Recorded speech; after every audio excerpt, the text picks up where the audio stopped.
Our first team, Team Midori, is represented by Diana Dalsky, Juri Aito, Kazuya Sakamoto, and Michael Yu. They worked with the guidance of teachers Regina Brinker, Takeo Hachimaya, and Mayamuro Taizakawa. They will be presenting first. Let's welcome them to the stage.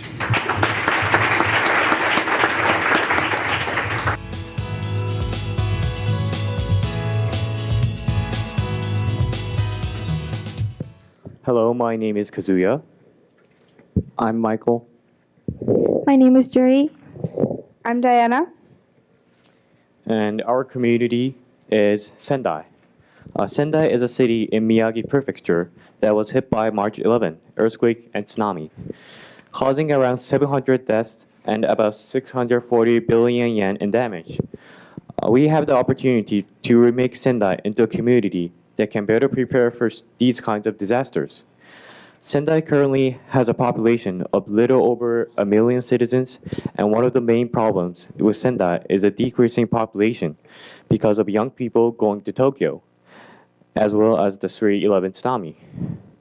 We would like to make a more disaster-resistant, appearing smart community that will attract more tourists and resident because of an overall higher quality of life.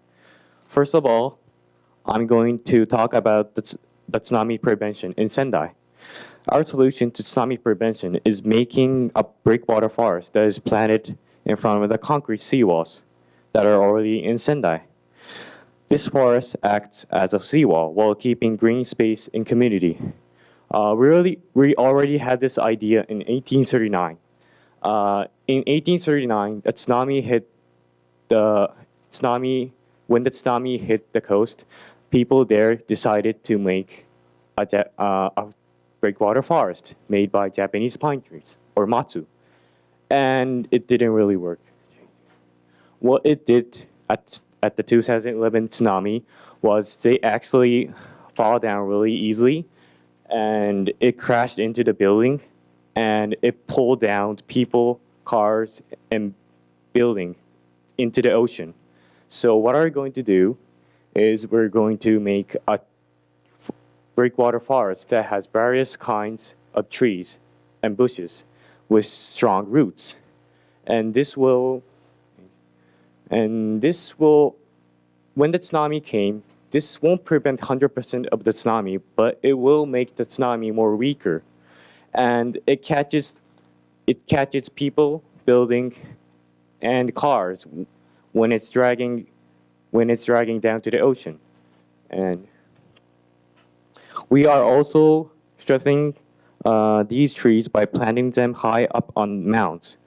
And we can use the rubble from the tsunami on 3/11 on the Tohoku area.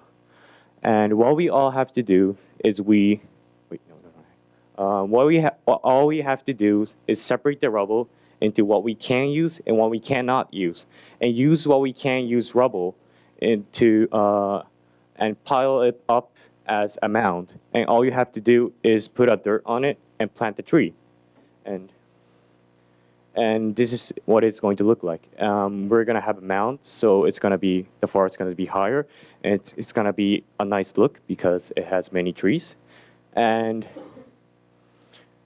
it's also, if we made this a water break, the longest in the world, I think the longest water break was 13 kilometers. So if we make this waterfall longer than that, it's gonna be very famous all over the world, and if this becomes famous, many foreign tourists will come to see, and also there's gonna be a Japanese student to study here as a field trip, and if we have tourists, it's gonna earn money. So we can use this earned money to rebuild the city or to make this water break more stronger. So an additional challenge in the next 20 years that we foresee would concern energy. And what we need to do is meet the growing energy demand due to the increasing technological consumption that we're projecting, while making a more disaster-resistant community that is less reliant on fossil fuels. Our solution operates on two key levels: the local level, which concerns homes and businesses, and the community-wide level. So at the local level, we can implement a combination of solar cells and energy storage batteries. In addition, solar energy availability in the area can fluctuate sometimes, so we also propose having hydrogen fuel cells as a secondary source of energy, just as in the Toshiba Smart Home. And this can also be used to power vehicles, so this would lower carbon emissions in the community. Furthermore, we can create smart meters to minimize energy consumption in homes and businesses through data-based prediction and detection of energy use. At the community level, we can implement renewable energy in a power grid system. So one thing that's interesting is that Sendai has already experimented with a microgrid system, which combines the use of solar cells, fuel cells. This is a phosphoric acid fuel cell.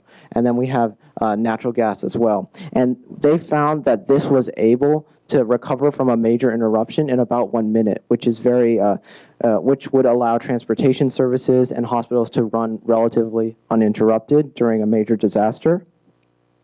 So one thing that we would do is extend this system of connected, small, fast recovery grids, but phase out the reliance on fossil fuels here over the next 20 years.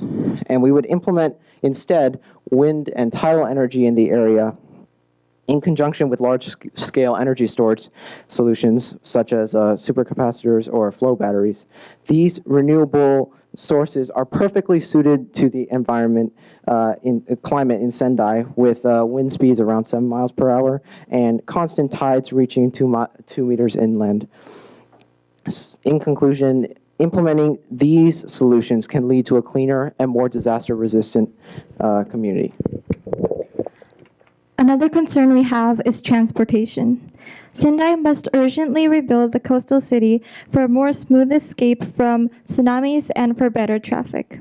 Since Sendai is geographically flat, the waves were thought to spread into the whole city when the 3/11 earthquake struck.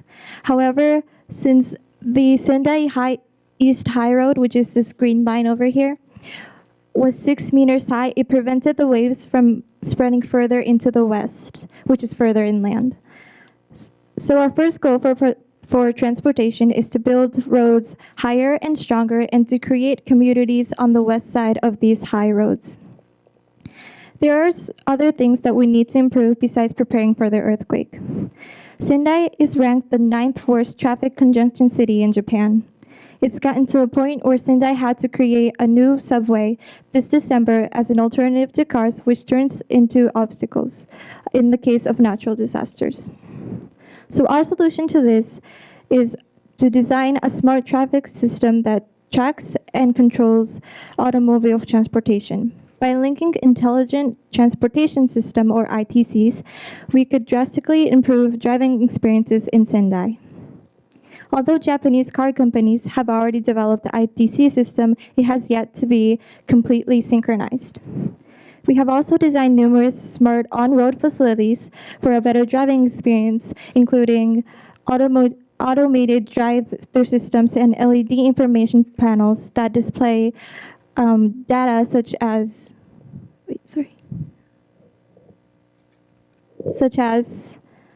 accidents and traffic. We will also design reversible lanes to improve traffic flow during rush hours. With all these solutions, we could create a city with a public transportation system that is safer, smarter, and more coordinated. Healthcare is one of the keys to a happy and healthy life for the citizens of Sendai. One of the biggest problems with healthcare as it is the efficiency of diagnosing diseases and illnesses early on. Our goal is to improve the screening process for diseases using new technology. On the screen, you can see the screening ages and what diseases are screened at what age for both genders. We'd like to make this an easier process so that it's less complicated and more efficient.